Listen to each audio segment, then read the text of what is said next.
तो आइए शुरू करते हैं विक्टर फ्रैंकल की किताब मेंस सर्च फॉर मीनिंग से, जिसका मतलब है जीवन का अर्थ समझने की कोशिश करता इंसान। तो सबसे पहला सवाल तो ये है कि हमें ये किताब क्यों पढ़नी चाहिए, और इसका जवाब ये है कि अगर आपको लगता है कि आपकी लाइफ में सबसे ज्यादा प्रॉब्लम्स है और ऐसी प्रॉब्लम्स है जिसका कोई सोल्यूशन नहीं है, मतलब कुछ हो ही नहीं सकता, तो पक्के से ये समरी सुनने के बाद में ना आपको पता चलेगा कि आपसे भी ज्यादा कई ऐसे लोग हैं जिन्होंने अपनी लाइफ में बहुत ज्यादा मुश्किलें, मतलब आप इमेजिन भी नहीं कर सकते हैं, ऐसी प्रॉब्लम से गुजरने के बावजूद भी कभी उन्होंने हार नहीं मानी।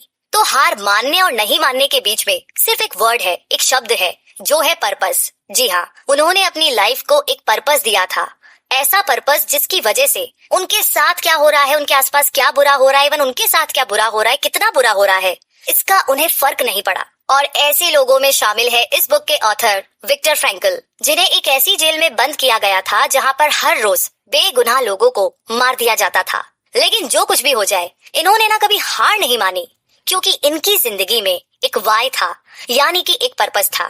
तो आइए इसी पर्पस के साथ इस कहानी को शुरू करते हैं, क्योंकि शायद यहाँ पर आपको भी आपकी लाइफ का कोई पर्पस जरूर मिल जाए। तो ये कहानी एक आम से कैदी की रोजमर्रा की जिंदगी के बारे में है। इसमें उन भयानक बातों का कोई खास जिक्र नहीं किया गया है जो कि सेकेंड वर्ल्ड वॉर के दौरान हुई थी। इस बारे में बहुत सी किताबें छप चुकी है और कई कहानियां भी लिखी जा चुकी है इस विषय पर। वैसे हमारी जो ये कहानी है ना, ये उस आम आदमी के बारे में है जो कि अपना सब कुछ खो चुका था, यहाँ तक कि अपनी पहचान भी। और ये उस स्ट्रगल की, उस संघर्ष की कहानी है जो खुद की पहचान बनाए रखने की कोशिशों में है, बावजूद उन तमाम जुल्मों सितम के जो कि उस कंसंट्रेशन कैंप में किए गए थे। जी हाँ, उन बेनाम कैदियों की कहानी जो सिर्फ एक नंबर से ज्यादा और कुछ नहीं थे। उनकी पहचान और इज्जत छीनकर उन्हें सुअर के नाम से पुकारा जाता था। नहीं, हम कोई हीरो या शहीद नहीं थे, हम तो सिर्फ हड्डियों और मांस का ढांचा भर थे, जिन्हें अपने पेट की भूख मिटाने के लिए रोटी के टुकड़ों के साथ साथ इंसान बने रहने की जद्दोजहद भी करनी पड़ती थी। वैसे ये माना जाता है कि साइकोलॉजी की स्टडी करने के लिए डिटैचमेंट, यानी कि सख्त दिल होना और स्ट्रांग होना पड़ता है। हाँ, शायद इसीलिए कंसंट्रेशन कैंप के कैदी की दर्द भरी दास्तान कोई भी बाहरी इंसान कभी समझ नहीं सकता। ये वो ही समझ पाएगा जिसने उस दुनिया को करीब से देखा हो। वैसे मैं इस किताब को गुमनाम तरीके से छपवाना चाहता था।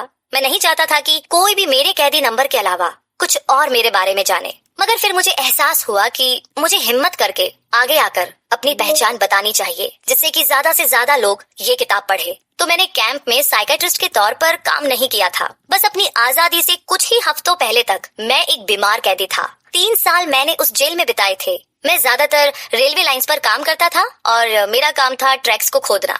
तो ये 1944 की बात है। हमें कंस्ट्रक्शन फर्म्स में गुलामों की तरह बेचा गया था, जिसके बदले में कंस्ट्रक्शन कैंप को फर्म की तरफ से हर कैदी के हिसाब से पैसे मिलते थे। और इस तरीके से मैं भी नंबर 119, 104 बनकर के रह गया था। कैंप में रहते हुए मैंने कैदियों के साइकोलॉजिकल रिएक्शन के 3 फेजेस को बारीकी से देखा और समझा।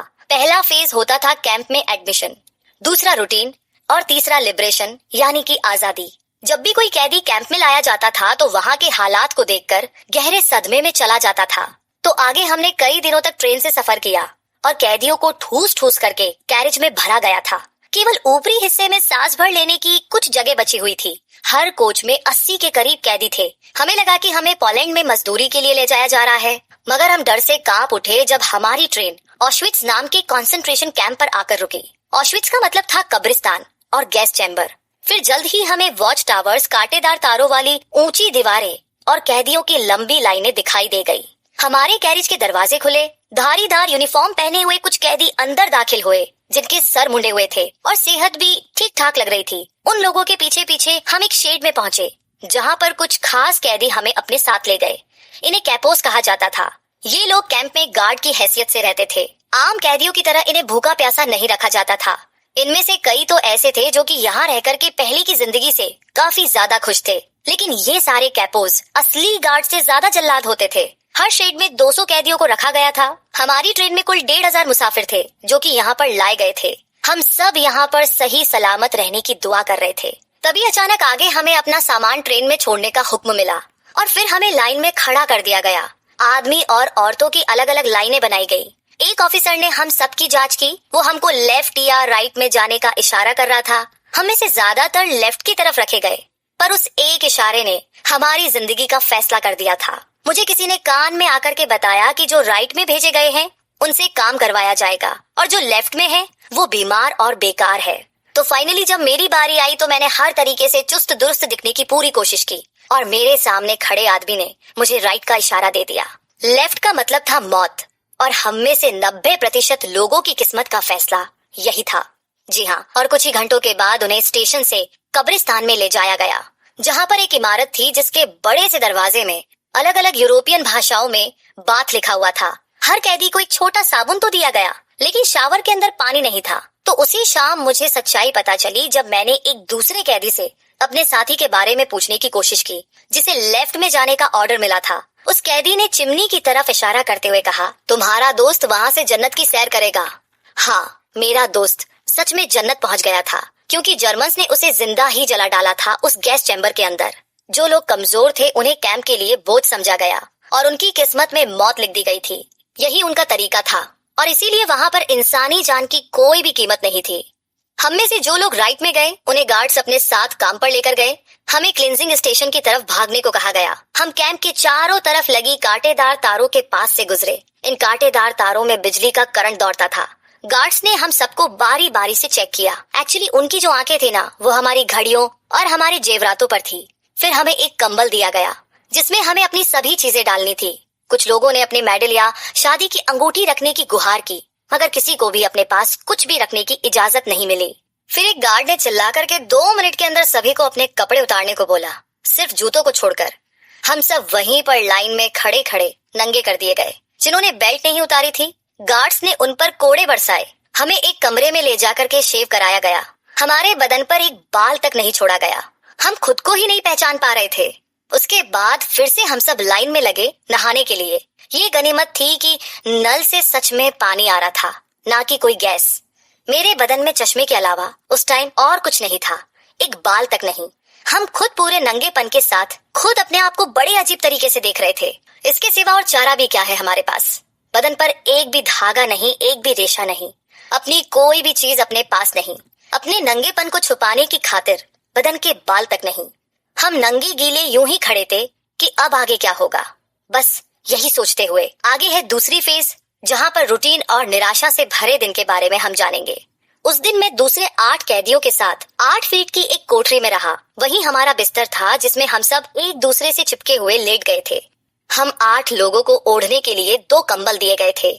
ये बात झूठ है कि जब भी कोई बोलता है कि वो इसके या उसके बगैर नहीं सो सकता। और ऐसी सिचुएशन में हम उस तंग जगह पर किसी तरीके से नींद लेने की जद्दोजहद कर रहे थे। बस अगले कुछ घंटों के लिए हम दर्द से आजाद थे। हम बगैर अपने दांत साफ किए अपने दिन की शुरुआत किया करते थे।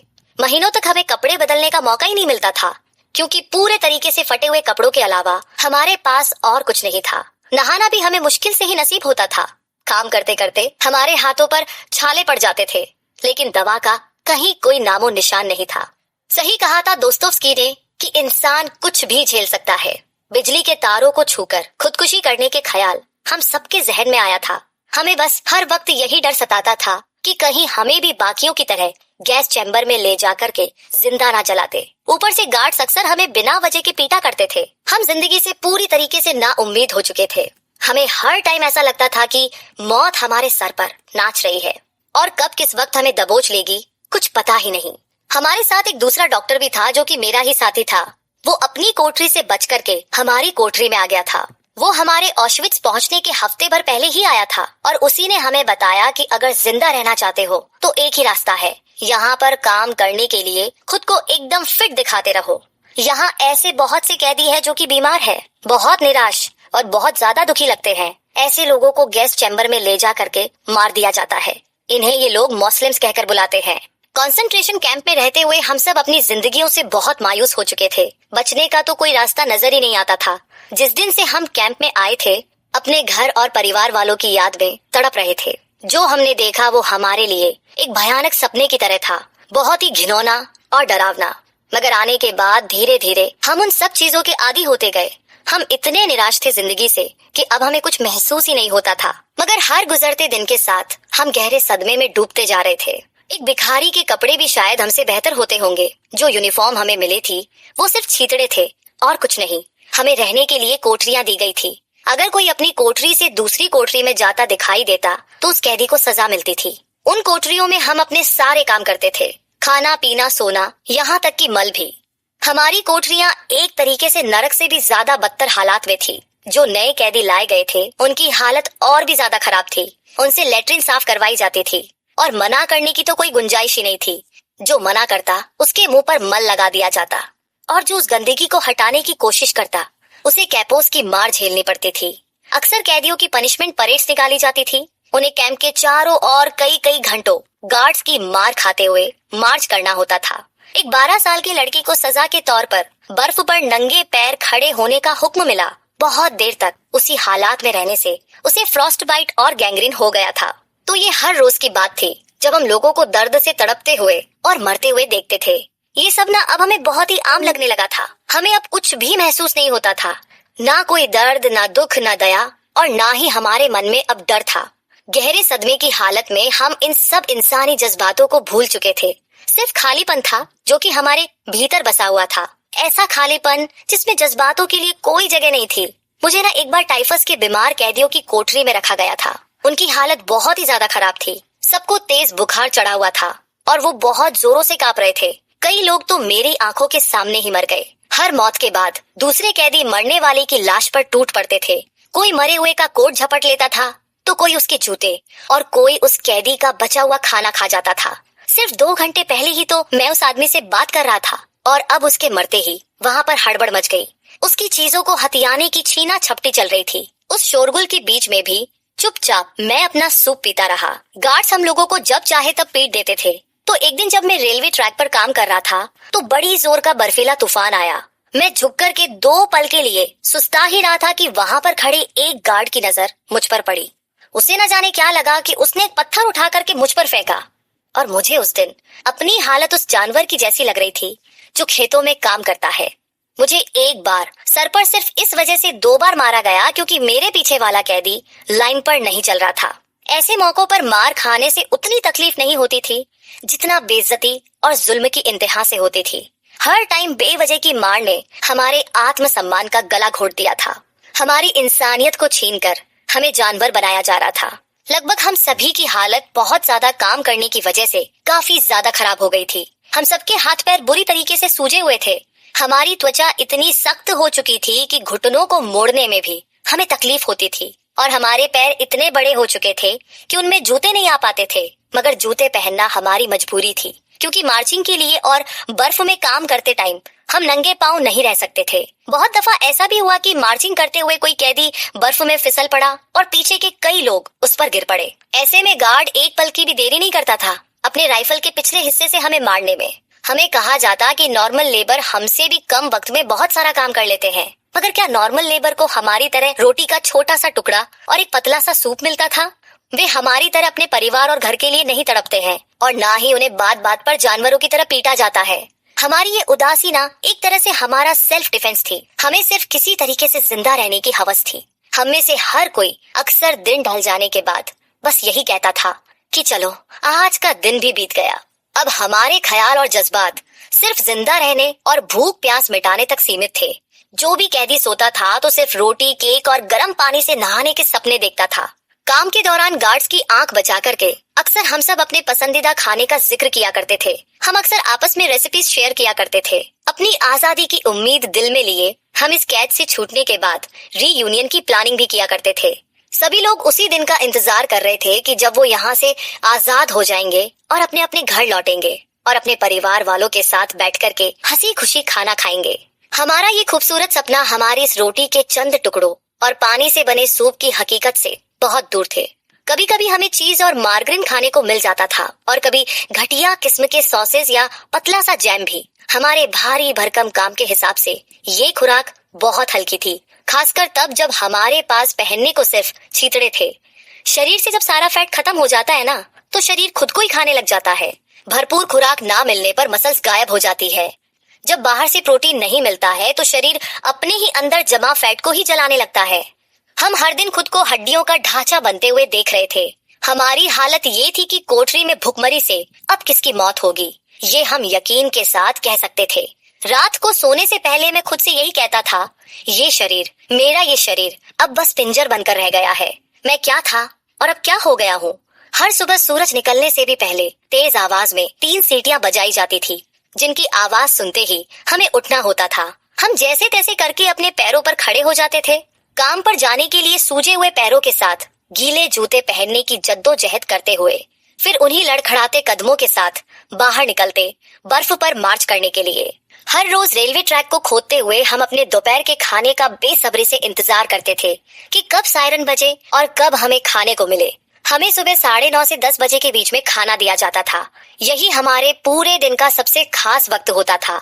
सब इतने भूखे होते थे कि हम में से कुछ लोग तो पलक झपकते ही पूरा खाना खा जाते थे, मगर मैं खाने का एक हिस्सा बचा करके अपनी जेब में भर लेता था और फिर उसे थोड़ा थोड़ा करके खाया करता था। तो कुछ दिन बाद मेरा तबादला ऑस्विच से दचाऊ के कंसंट्रेशन कैंप में कर दिया गया। वहाँ कुल 2000 कैदी थे और जाते टाइम हमारी ट्रेन वियना से होकर गुजरी, वही शहर जहाँ पर मेरा घर था। प्रिजन कार के अंदर हम सब कुल 50 लोग थे। हमें ठूस करके उस डब्बे में भरा गया था जिसमें एक भी खिड़की नहीं थी। हम में से कुछ लोग जमीन पर बैठ गए जबकि कुछ पूरे सफर में खड़े थे। उस डब्बे के अंदर 2 बड़े छेद थे जिससे कि हमें बाहर का नजारा दिख रहा था। ट्रेन की पटरियां मेरे वतन से होकर गुजरती थी और उस घर के पास से भी जहाँ कभी मैं रहा करता था। अपने घर की याद आते ही मैं तड़प उठा और मैंने बाकियों से मिन्नत की, उनसे रिक्वेस्ट की कि वो मुझे थोड़ी सी जगह दे दे ताकि छेद में से ना मैं अपना घर देख सकूं। मगर मेरी बातों और मेरे जज्बात का उन पर कोई असर नहीं था। किसी को कोई फर्क ही नहीं पड़ता था कि मैं अपना घर देख सकूं, कुछ पल के लिए ही सही। मगर उन लोगों ने मुझे छेद तक पहुंचने की जगह नहीं दी, बल्कि उनमें से एक कैदी ने ताना मारा, तुम इतने साल तक यहाँ रह चुके हो, अच्छा फिर तो तुम पहले से ही इस जगह को अच्छी तरह देख चुके होंगे। तो बस यूं ही सफर आगे बढ़ता रहा और 1945 की सर्दियों से लेकर के बसंत का मौसम आने तक ऑश्विट्ज कैंप में टाइफस का कहर फैला हुआ था। लगभग सभी कैदी इसका शिकार बन चुके थे। कई लोग इस बीमारी से मर भी गए थे। जो बीमार थे उनके लिए अलग क्वार्टर्स का इंतजाम किया गया था, मगर वहाँ किसी भी तरह की दवा या कोई डॉक्टर नहीं था और मैं भी इस बीमारी की चपेट में आ गया था। इसके असर से बचने के लिए मैं सोता नहीं था, बल्कि अपने दिमाग में लेक्चर्स तैयार करता रहता था। जिस दिन हमें कैंप लाया गया था उस टाइम मैंने अपनी सभी मैन्यूस्क्रिप्ट वहाँ पर जमा करवा दी थी। खुद को बिजी रखने के लिए मैं कागज के छोटे छोटे टुकड़ों पर लिखा करता था। कोई कैदी भले ही शारीरिक और मानसिक तौर पर टूट जाए, मगर उसकी आत्मा को आप मार नहीं सकते। विश्वास में वो ताकत है जो हमें बदलते हालात में भी जिंदा रखती है। हम में से कुछ लोग दिन भर काम करने के बाद अपनी कोठरी में प्रेयर करने के लिए इकट्ठा होते थे। कैंप सर्वाइवल के बारे में एक गलत धारणा है, वो ये कि जो सर्वाइव कर लेते हैं वो शरीर से मजबूत होते हैं, मगर ये सच नहीं है। यहाँ पर वही सर्वाइव कर सकता है जिसकी रूह ताकतवर होती है, जो ऊपर वाले पर पूरा विश्वास रखता है कि उसके घर में देर है लेकिन अंधेर नहीं। सेंसिटिव इंटेलेक्चुअल्स और थिंकर्स जैसे लोग ही अकेलेपन और निराशा के पलों में खुद को संभाल सकते हैं, क्योंकि उन्हें अपनी आत्मा की गहराइयों में सुकून का एहसास होता है। भले ही बाहर से उन्हें दर्द या तकलीफ झेलनी पड़े, मगर उनकी आत्मा आकाश में उड़ते पंछियों की तरह आजाद होती है। जब कोई तुमसे तुम्हारी हर चीज छीन ले, तुम्हारा काम, तुम्हारी खुशियाँ, तुम्हारा परिवार, यहाँ तक कि तुम्हारी अपनी पहचान भी, तो आप कैसे जिंदगी के मायने ढूंढ सकते हो? जब सर पर हर टाइम मौत का खतरा मंडरा रहा हो तो शरीर भी सूख करके काटा होने लगता है। ऐसे में कहीं भी उम्मीद की किरण नजर नहीं आती। तो ऐसी जिंदगी के मायने ही क्या है? तो आप ही बताइए, एक कैंप प्रिजनर ऐसी जिंदगी से भला क्या उम्मीद कर सकता है? क्या उसके पास अब भी कुछ बचा है जो उसके जिंदा रहने की वजह बन सके? या इससे बेहतर तो वो हार मान करके जीने की आस ही छोड़ दे। जैसा मैंने कहा कि मैं कैंप के अंदर कोई साइकियाट्रिस्ट नहीं था, पर मैंने वहाँ पर रहते हुए उन कैदियों को बहुत करीब से देखा था। उनके हर साइकोलॉजिकल रिएक्शन को बारीकी से समझा था। हमारी रोजमर्रा की भूख, जुल्म और मौत की जंग से मैं अपनी लोगोथेरेपी की पढ़ाई को भूल गया था और मैंने ये भी जान लिया था कि ये प्यार भरी यादें और कुदरत की खूबसूरती का ही कमाल है जो ऐसी जिल्लत भरी जिंदगी में भी कैदियों को जीने की एक वजह दे रही थी। जी हाँ, मैंने अपनी कोठरी में बैठ कर के इस किताब का मैन्यूस्क्रिप्ट लिखना शुरू कर दिया था। कई बार जरूरत पड़ती थी तो मैं अपने साथियों की काउंसलिंग भी करता था। आखिर हम सब आजादी की उम्मीद का चिराग अपने दिलों में जलाए बैठे थे। यहाँ से निकल करके दोबारा जिंदगी जीने का ख्वाब हम सब देखते रहते थे, और अगर आजाद होने के बाद कुछ ना बन सकता तो जिंदगी की नई शुरुआत करने का सपना भी हमारे मन में था। और सबसे जरूरी बात तो ये थी कि हम अभी जिंदा थे, हमारी सांसें सही सलामत थी, और जब तक जिंदगी है तब तक उम्मीद है। तो एक दिन सुबह बहुत जल्दी ही हम अपने काम पर निकल गए थे। गार्ड्स हम पर चिल्ला रहे थे, टुकड़ी आगे बढ़ो, बाएं 2 3 4, बाएं 2 3 4। तो जो धीरे धीरे चल रहे थे उन्हें लाते पड़ रही थी। हम पानी से भरे हुए गड्ढों और बड़े बड़े पत्थरों से टकराते हुए उस अंधेरे में चलते रहे। तभी अचानक मेरे आगे वाला आदमी मेरे कान में फुसफुसाया, क्या होगा अगर हमारी बीवियां हमें ऐसे देख ले? यही अच्छा होगा अगर उन्हें ये सब पता ही ना चले। उस आदमी की बात सुनकर के मुझे मेरी पत्नी की याद आ गई। मैंने आसमान की तरफ देखा, उसका चेहरा मेरी आंखों के सामने घूमने लगा। सूरज की पहली किरण के साथ उसकी मुस्कुराहट मेरे चेहरे पर फैल गई थी। उस दिन पहली बार मुझे प्रेम भरी कविताओं और गानों का अर्थ समझ में आया। इंसान की मुक्ति प्रेम में है, केवल प्रेम में। मैं वो आदमी था जिसके पास कुछ नहीं था, जो इस वीराने में इतनी तकलीफ झेल रहा था। फिर भी मेरी प्यारी बीवी की याद ने उस एक पल को खुशियों से भर दिया। मैं दिल ही दिल उससे बातें करने लगा। उसके बारे में सोचते हुए मैं उससे सवाल पूछता रहा और वो उन सवालों के जवाब देती रही। मेरे आगे चलते हुए लोग गिर रहे थे, गार्ड से कोड़े खा रहे थे, मगर मैं अपने ख्यालों में डूबा था। जल्दी हम वर्क साइट पर पहुंचे। सब अच्छे टूल्स लेने के लिए कोठरियों की तरफ भाग रहे थे और पीछे से गार्ड्स का चिल्लाना जारी था, जरा तेज हाथ नहीं चला सकते क्या, सुअर कहीं के। मैं अपनी पत्नी के ख्यालों में खोया रहा। वो जिंदा भी है या नहीं ये तक मुझे मालूम नहीं था, मगर मेरी उम्मीद बरकरार रखने के लिए सिर्फ उसकी याद ही काफी नहीं थी। मेरी रूह, मेरा अस्तित्व उसके प्यार से सरोबार था। फिर चाहे वो मेरे पास है या दूर, जिंदा थी या नहीं, इस बात से क्या फर्क पड़ता था। जिसे हम बहुत चाहते हैं उसका प्यार ही उसे हमारी यादों में जिंदा रखता है, हमेशा हमेशा के लिए। यही तो लोगो थेरेपी का मतलब था। ये बहुत जरूरी था कि आजाद होने के बाद भी एक प्रिजनर अपनी जिंदगी के सही मायने तलाश करे, अपने होने का अर्थ समझे। चाहे उसका कोई भी अपना जिंदा ना बचा हो, चाहे वो अकेला हो, चाहे उसका घर उजड़ चुका हो और उसकी रोजी रोटी भी छिन गई हो, फिर भी उसे जीने की नई वजह ढूंढनी है। चाहे ये जिंदगी हमें कुछ भी दे, लेकिन हमें अपने जीने की असली वजह ढूंढनी ही होगी। ऑश्विट्ज से दचाऊ जाते हुए हमने कुदरत को जी भर के निहारा। हमने हरे भरे पहाड़ देखे। सूरज हमारी ट्रेन की बंद खिड़कियों में भी पूरी तरीके से रोशन था। हमने आसमान को अनेक रूपों में देखा, नीले से लाल रंग बदलते हुए देखा। कुदरत को इतना खूबसूरत हमने पहले कभी नहीं पाया था। कुछ पलों के लिए ही सही, पर हम इन नजारों को देख करके बहुत खुश थे। मेरा एक साथी खुशी से बोला, ये दुनिया कितनी सुंदर है। और इसी के साथ थोड़ा आगे बढ़ते हैं फेज 3 की तरफ, जो है आजादी। मतलब ये कि जो कैदी बीमार थे उन पर सिर्फ इतना ही रहम किया जाता था कि वो एक कोठरी में जाकर के सारा दिन बोर्ड्स पर लेटे रहते थे। उनसे कोई काम करवाया नहीं जाता था। इसके बदले में उन्हें बाकियों के मुकाबले ना सिर्फ घटिया दर्जे का खाना दिया जाता था, बल्कि कोई दवा या दूसरी मेडिकल सप्लाई भी नहीं मिलती थी। तो एक डॉक्टर ने टाइफस के रोगियों के इलाज में मेरी मदद मांगी।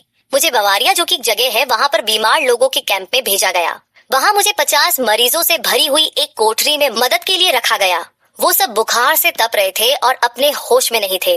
अपनी कोठरी के लिए मेडिकल सप्लाई लाना भी मेरा ही काम था, जो केवल 10 बुखार की गोलियां थी। जो लोग बहुत ही सीरियस होते थे केवल उन्हें ही एस्प्रिन की आधी गोली दी जाती थी। लाइलाज मरीजों के लिए कोई दवा नहीं थी। तो मैं हर बीमार की नब्ज चेक करता था। अपना राउंड पूरा करने के बाद मैं एक कोने में बैठ जाता था, जहाँ से मुझे बवारिया का लैंडस्केप नजर आता था और दूसरी ओर मेरे चारों तरफ कीड़ों से भरी हुई लाशें पड़ी रहती थी। मगर मैं बाहर के नजारे देखता हुआ उन लम्हों में खो जाता था। कंसंट्रेशन कैंप में हालात बद से बदतर होते जा रहे थे। कुछ कैदी तो अपनी भूख मिटाने के लिए नरभक्षी बन चुके थे। हम लड़ाई के मैदान में खड़े थे। उसी दौरान मैंने अपने एक साथी के साथ मिलकर के वहाँ से भागने की कोशिश की। कैंप के बाहर उसका साथी हमें नकली डॉक्यूमेंट्स और यूनिफॉर्म्स के साथ मिलने वाला था, जिससे हम वहाँ से निकल सके। हम कुछ एक सामान चुराने के लिए अपनी कोठरी में वापस आए। मैंने एक बैग में टूथब्रश, खाना खाने के बर्तन और फटे हुए दस्ताने डाल दिए। पहली कोशिश के अंदर ही मैं पछतावे से भर गया। मैं ऐसे कैसे अपने बीमार साथियों को छोड़ सकता था। मैंने आखिरी बार एक राउंड लगाने का फैसला किया और जब मैं राउंड लगा रहा था तो उनमें से एक बीमार ने पूछा, क्या तुम भी बाहर निकल रहे हो? मैंने उसकी आंखों में गहरी उदासी और ढेर सारा दर्द देखा। मैंने बाहर इंतजार कर रहे अपने साथी से कहा कि मैं नहीं भाग पाऊंगा। लेकिन इसी तरीके से कैंप में मेरा आखिरी दिन भी आया, जब बैटल फ्रंट हम तक पहुंच गया था। सारे गार्ड्स और कैपोस भाग चुके थे। सभी कैदियों को बड़ी तादाद में वहां से ले जाया जा रहा था। सबको सूरज डूबने से पहले वहां से निकालना था, क्योंकि वो लोग पूरे कैंप को जलाने वाले थे। बस केवल वही लोग कैंप में बच गए थे जो कि बीमार थे। वे अभी भी कोठरियों में बुखार और बेहोशी की हालत में पड़े हुए थे। मैं और मेरा साथी वहां से निकलने के लिए तैयार थे। हमें 3 लाशों को कैंप के बाहर दफनाने का आदेश दिया गया। हम दोनों बारी बारी से अपना बैग ले आए। हम भागने वाले थे कि तभी कैंप का गेट खुला। बड़े से रेड क्रॉस के झंडे वाली एक कार अंदर दाखिल हुई। ये इंटरनेशनल रेड क्रॉस का डेलीगेशन था। उन्होंने कहा कि हम सब अब सुरक्षित है, सबको दवाइयाँ और खाना दिया जाएगा। सबको वहाँ से बाहर निकाला जा रहा था, मगर मैं और मेरा साथी पीछे छूट गए थे। हम टाइफस के मरीजों के साथ कोठरी में रुके रहे। आधी रात को डॉक्टर्स आए और चिल्लाए कि हम खुद को कवर कर ले। हमें गन शॉट्स, कैनन और राइफल्स की आवाजें सुनाई पड़ रही थी। हम जंग के मैदान के बीचों बीच थे, मगर सुबह की पहली किरण के साथ ही सब कुछ थम गया था। कैंप के बाहर एक सफेद झंडा फहरा दिया गया था। मेरा नंबर 119-104 के सफर का वो आखिरी दिन था और इसी के साथ ये समरी यहीं पर समाप्त होती है। लेकिन आई होप कि आपकी जो प्रॉब्लम्स है, छोटी बड़ी जैसी भी, उसे भी ना आज और अभी यहीं पर खत्म हो जाना चाहिए। उसके बारे में आपको इतना ज्यादा सोच विचार नहीं करना चाहिए, क्योंकि इस कहानी को सुनने के बाद में आपको कोई ना कोई छोटी बड़ी उम्मीद की किरण तो जरूर नजर आई होगी। कहने का मतलब ये कि इस समरी का मेन मैसेज यही था कि जब हमारे पास जीने का एक स्ट्रॉन्ग रीजन होता है, एक स्ट्रॉन्ग पर्पस होता है, एक स्ट्रॉन्ग वाई होता है, तो आप किसी भी सिचुएशन से बिना टूटे बाहर आ सकते हैं। तो सबसे पहले अभी के लिए आपको अपनी सोच में, अपनी इमेजिनेशन में उस सिचुएशन से बाहर आना है और फिर उस रियलिटी का सामना करना है। तो बस देर किस बात की, हमारी गुड विशेस हमेशा आपके साथ है। मिलते हैं बहुत जल्दी ही, तब तक के लिए ये समरी आपको कैसी लगी हमें कमेंट बॉक्स में लिख करके जरूर बताइएगा। और